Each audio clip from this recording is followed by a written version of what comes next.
Hello दोस्तों, आपका अपना YouTube channel Palamu tiger Manish में आप लोग का स्वागत है। दोस्तों, मैं हूं मनीष सिंह। चलिए आज का वीडियो देखेंगे जीके का 10 इम्पोर्टेंट क्वेश्चंस।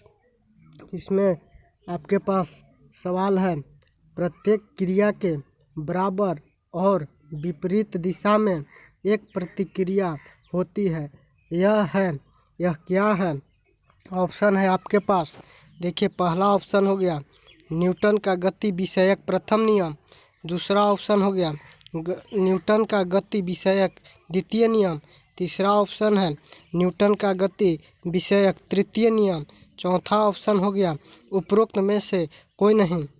इसमें से 4 ऑप्शन में से आप लोग इसका सही आंसर बताएं। इसका सही आंसर क्या होगा? चलिए, अब आप लोग बता दिए होंगे इसका सही आंसर जो भी है हम अब बताने जा रहे हैं। इसका सही आंसर आपका सी हो गया। चलिए, आपके पास अगला सवाल रहा, जल में तैरना न्यूटन की गति के किस नियम के कारण संभव है?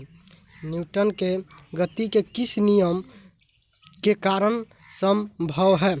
देखिए, इसमें ऑप्शन रहा पहला प्रथम नियम, दूसरा ऑप्शन हो गया द्वितीय नियम, तीसरा ऑप्शन हो गया तृतीय नियम, चौथा ऑप्शन रहा उपरोक्त सभी।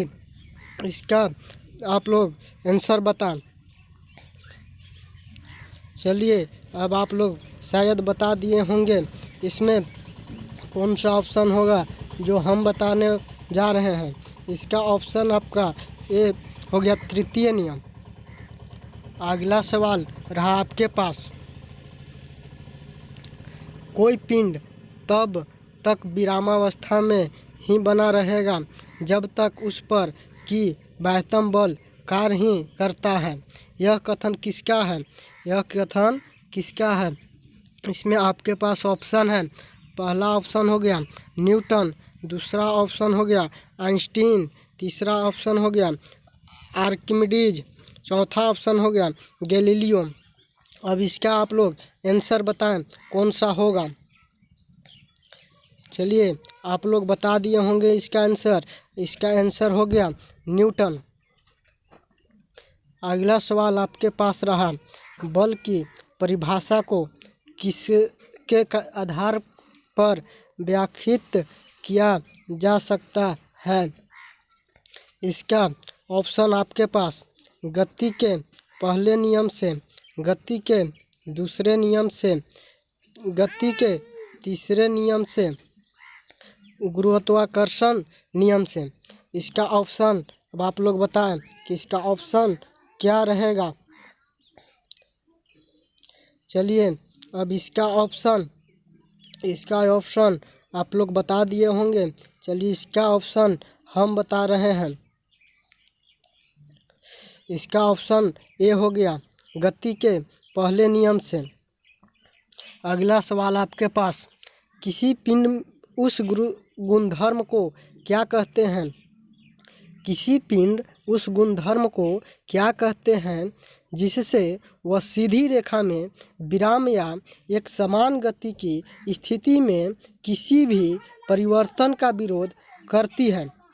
इसमें आपका ऑप्शन रहा, पहला ऑप्शन हो गया गतिहीनता, दूसरा ऑप्शन हो गया जड़त्व, तीसरा ऑप्शन हो गया कुछ भार, चौथा ऑप्शन रहा अक्रियता। इसका आंसर अब आप लोग बताएं, इसका आंसर क्या होगा?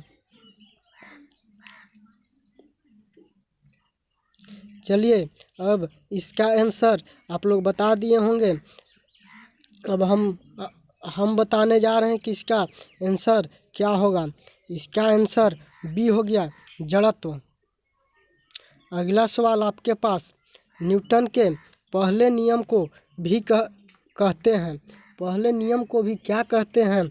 इसका ऑप्शन हो गया आघूर्ण का नियम, दूसरा ऑप्शन हो गया जड़त्व का नियम, तीसरा ऑप्शन हो गया ऊर्जा का नियम, चौथा ऑप्शन हो गया संवेग का नियम।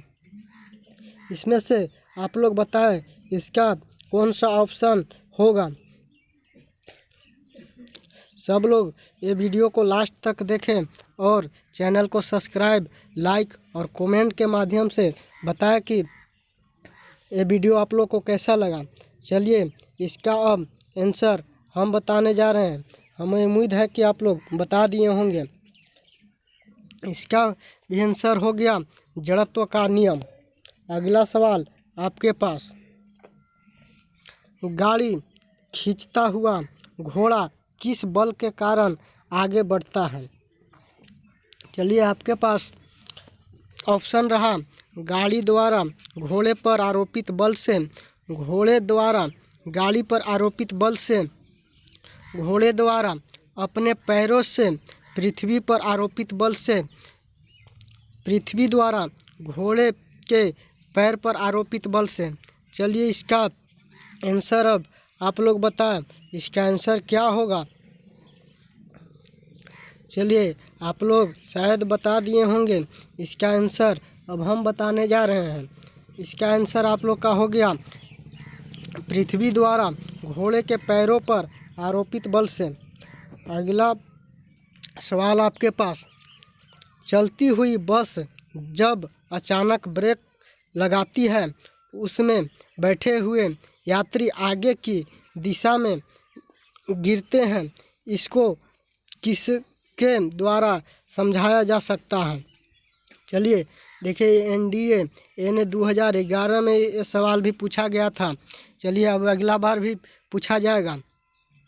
सापेक्षता सिद्धांत पहला ऑप्शन रहा, दूसरा ऑप्शन है न्यूटन का पहला नियम, तीसरा ऑप्शन है न्यूटन का दूसरा नियम, चौथा ऑप्शन है न्यूटन का तीसरा नियम। इसमें आप लोग अब बताएं कि इसका कौन सा ऑप्शन रहेगा। चलिए शायद आप लोग बता दिए होंगे। अब हम बता रहे हैं इसका ऑप्शन क्या रहेगा। इसका ऑप्शन हो गया न्यूटन का पहला नियम। चलिए अगला सवाल आपके पास, रॉकेट की कार्यप्रणाली किस सिद्धांत पर आधारित है? एसएससी 2011 में भी यह सवाल पूछा गया था। इसका ऑप्शन है न्यूटन का तृतीय नियम, दूसरा ऑप्शन हो गया न्यूटन का प्रथम नियम, तीसरा ऑप्शन हो गया न्यूटन का द्वितीय नियम, चौथा ऑप्शन हो गया आर्किमिडीज का सिद्धांत। इसका आप लोग बताएं क्या होगा। इसका ऑप्शन हम बताने जा रहे हैं। इसका ऑप्शन हो गया न्यूटन का तृतीय नियम। चलिए अब अगला सवाल आपके पास, और ये भी लास्ट सवाल है। अक्ष यदि एकाएक चलना प्रारंभ कर दे तो अश्वारोही के गिरने की आशंका का कारण है। क्या कारण है? देखिए इसका पहला ऑप्शन रहा जड़त्व आघूर्ण, दूसरा ऑप्शन है द्रव्यमान का संरक्षण नियम, तीसरा ऑप्शन है विश्राम जड़त्व, चौथा ऑप्शन रहा गति का तीसरा नियम। इसमें से आप लोग बताएं कि इसका कौन सा ऑप्शन होगा। चलिए अब शायद आप लोग शायद बता दिए होंगे। इसका अब हम बता रहे हैं कि इसका क्या ऑप्शन होगा। देखिए इसका ऑप्शन रहा विश्राम जड़त्व। चलिए आज का इतना ही। अब अगले क्लास में अगला सवाल होगा। जो भी जैसा भी लगा हो कमेंट के माध्यम से बताएं और लाइक करें, प्लीज़ सब्सक्राइब करें, जो कि सब्सक्राइब करने से जो भी सवाल का डालेंगे उसका नोटिफिकेशन आपके पास सबसे पहले जाएगा।